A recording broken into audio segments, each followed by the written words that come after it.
Fearless fam! Welcome to Fearless Faith Podcast.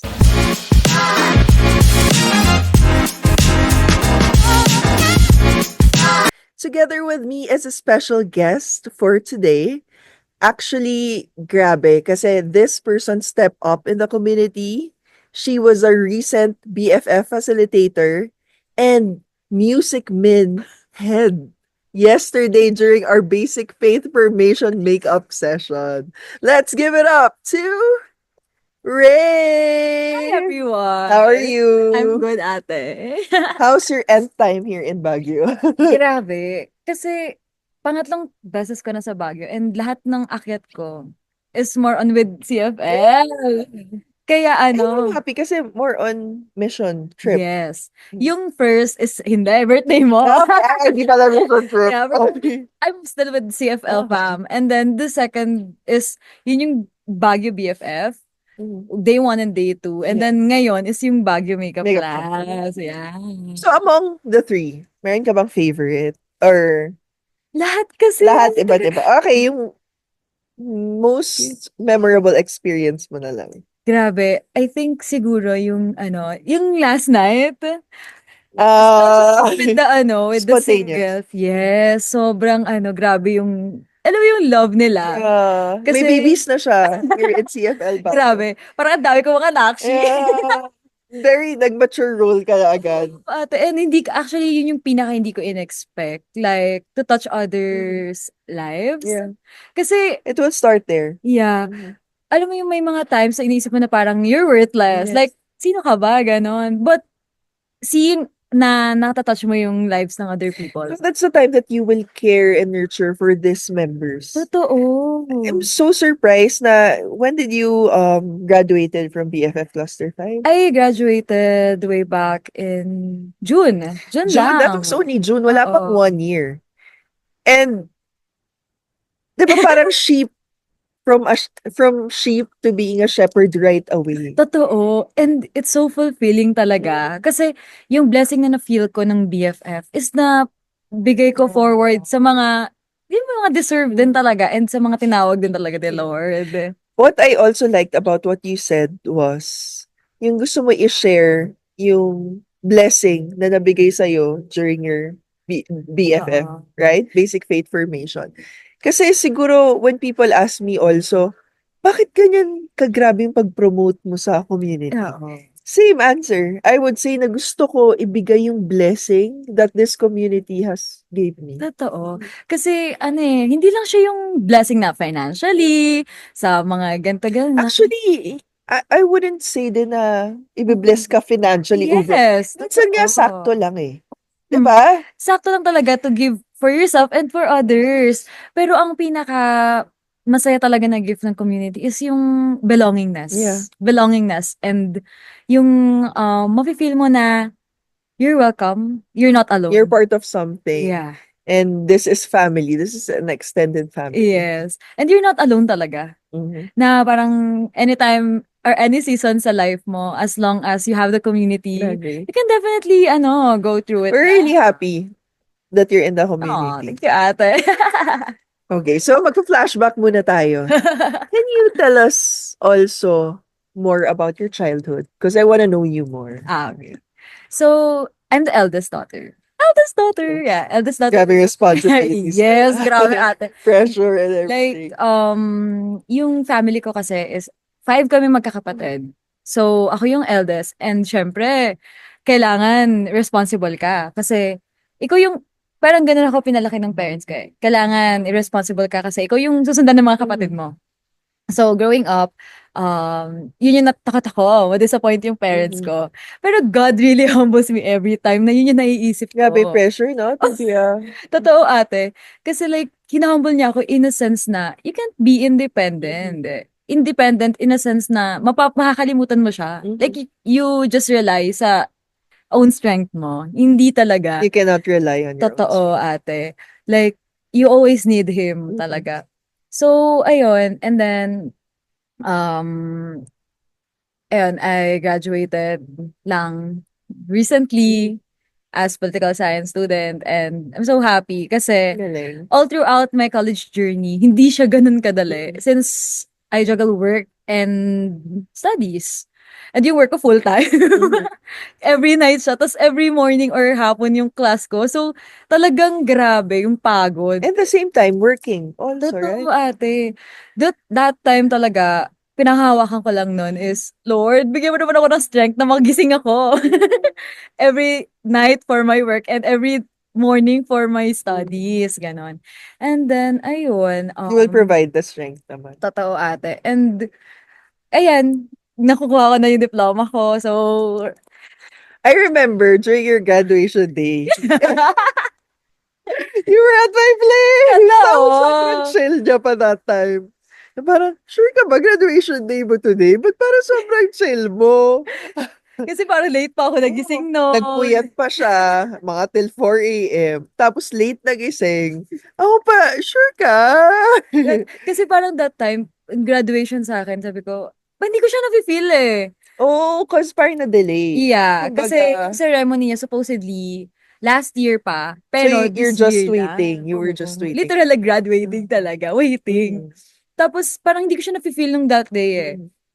Pero nung nandun na kami sa arena, actually lakad, wala eh. Pero the moment na inabot sa amin yung diploma, Oo, doon na pag-open ko feel nun, like, nag-flashback sa akin lahat ng mga totoo sacrifices. ate, like lahat ng mga pinagdaanan ko all throughout college. And then sabi ko, grabe, it's all worth it Yeah, talaga. sarap sa feeling, no? Totoo And ate. you're gonna thank yourself for you still attending the ceremony. Kasi alam ko may thoughts ka nun na parang attend pa ba Yes, ako? kasi sabi ko nga, ano eh, kunin ko na lang yung diploma ko. Oo, parang Ganyan, for ganyan. what pa? Ano lang naman. Oo, pero I'm so glad na my parents convinced me na umattend ng Mm. ceremony. Kasi I saw how proud they are then. Yeah, ang sarap sa feeling. Totoo. And I myself also proud sa mga nagawa ko Mm. in life. In life? In lives. Oo, ang Yeah. dami nating lives. Yes. So, ayun. Mhm.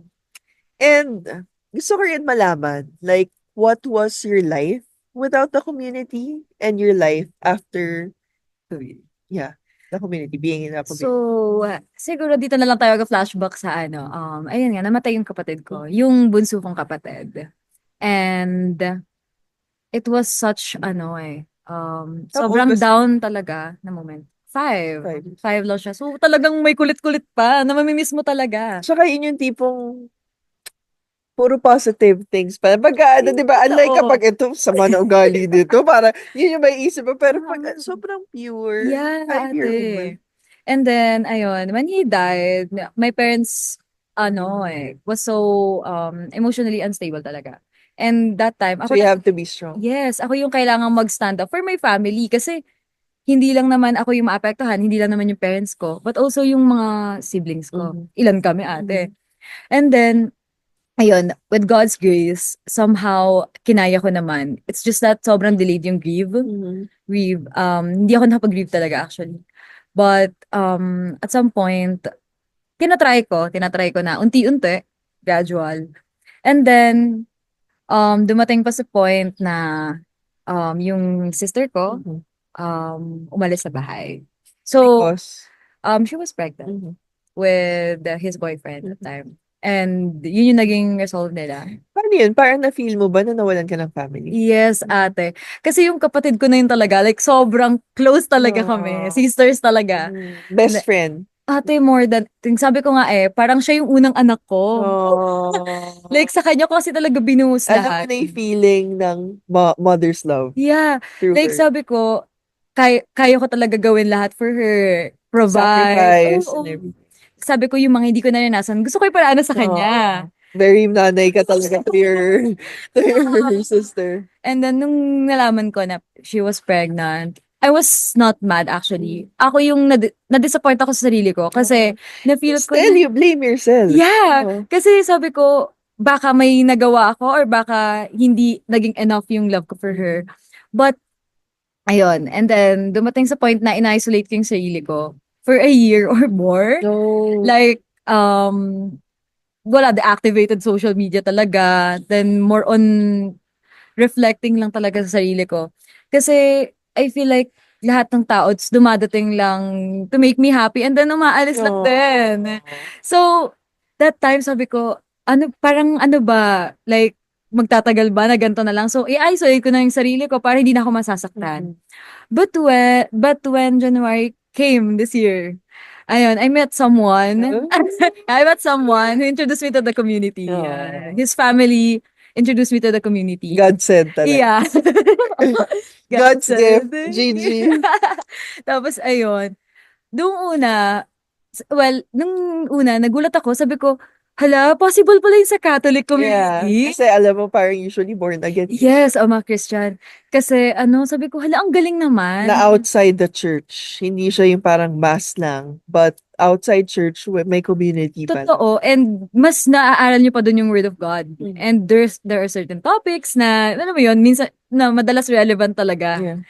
Na magagamit talaga sa life. So, And ayun. very Catholic faith-centered. Totoo po, ate. And then, nung nag-BFF ako, sobrang happy ko kasi I was guided by Matt's parents, which is Tita Bernie. Sobrang, I must say na talagang naging spiritual mother ko siya. Oo. In a sense na, sobrang comforting eh. Sobrang comforting. And dun sa kanya ko actually unang na-feel yung community. Mm. Sabi ko, so how come na kung si Tita Bernie kaya ipa-feel sa akin, what more pa yung mga tao sa community? And Isang tao pa lang yun. Parang gano'n. And nung last day, like yung graduation, grabe. And then, winelcome lahat, hinog. Like, sabi ko, grabe, I never felt this, fulfillness sa heart ever after ko mag-isolate. So, sabi ko, okay, Lord, I'll open my heart again. Parang hinumble mo ako na hindi ko pala talaga kaya mag-isa. Yeah. Because I was made for love Of and to love course. other people. Ayun. And ngayon, sobrang unfair ko sa community. It's because sobrang naglong ako Mhm. sa gantong feeling. Mhm. And nakakaano siya eh. Like, Si Lord lang pala makakapagbigay nun. totoo ate. And so Fullness. addicting talaga to feel this Mhm. na gusto mo na makatulong sa ibang tao. Kasi hindi mo naman alam yung buhay nila eh. Saka iba when you're surrounded with a community. Lalo na kung same values. Totoo ate. Like, you're guided talaga with good people. Mhm. Kaya, every time na magkakaroon ka ng decision, you can consult them, Yeah. consult them, tapos may mga experiences din sila na makaka-help din talaga. There's just something about the community na kahit kunyari nakaupo ka, ewan ko kung ano mo rin, kunyari makikinig ka lang ng talk. Tapos, ewan ko kung same din ng nafe-feel mo. Kasi ako ganun eh. Minsan, kahit nakikita ko lang yung community, then may sense of calm in my heart. Totoo Ewan ko. ate. Like sabi ko nga eh, with the work and everything pa na, syempre pinagdadaanan ko din somehow ngayon. Grabe, yung community talagang nakakapagpa-feel sa akin na, pag nandito ka sa community, you're at peace. And Agree. sobrang happy talaga ako na I'm part of CFL. And thank you also for sharing your gifts, your talents with the Yes, community. ate. Kasi, well, nagigitara naman talaga ako before. Pero ano lang, like sa bahay lang, sa kwarto lang, pag may gusto lang ako na kanta. And ngayon happy ako na na nasi-share ko yun with other people na yung ibang tao yung kumakanta. Yeah. So, play guitar, sobrang happy kasi it was all for him. Yeah. Like, Tsaka, thank you for always saying yes. Naramdaman ko talaga yung once you started with the community, once you entered the community, talagang like kang nag-yes. Alam ko kung yes. kaya talaga, you will do it or you will make it possible. Totoo ate. Kasi like parang for me, when you decided to follow him, like there's no turning back na talaga. Laging move forward lang. Siya din magbibigay sa'yo ng strength eh, and Oo. motivation and everything. And ang happy ko lang din na every time na gusto ko talagang umattend or may gusto talaga akong samahan sa CFL programs or anything, talagang makikita mo na gumagawa din talaga ng way si Yeah, Lord. si Lord talaga. As long as gusto mo talaga, nadidesire mo talaga na, Lord, gusto ko po talagang mapuntahan to. Talagang binibigay ni Galing. Lord. And I'm so happy Yes. ate. So thank you. And with that, I hope you can also invite them for our 10th conference this January. So, ayun, guys. So, everyone, we're inviting you sa aming 10th conference in Quezon City. Quezon City, Yes. yeah. And on January. Marami kayong mapapanood doon ng mga performances and also mga testimony ng life Talks. talks and talagang mai-inspired ka and sobrang I think na may enjoy nyo talaga yon and mabibless kayo after that. So, guys, Thank you. thank you, ate. Bye.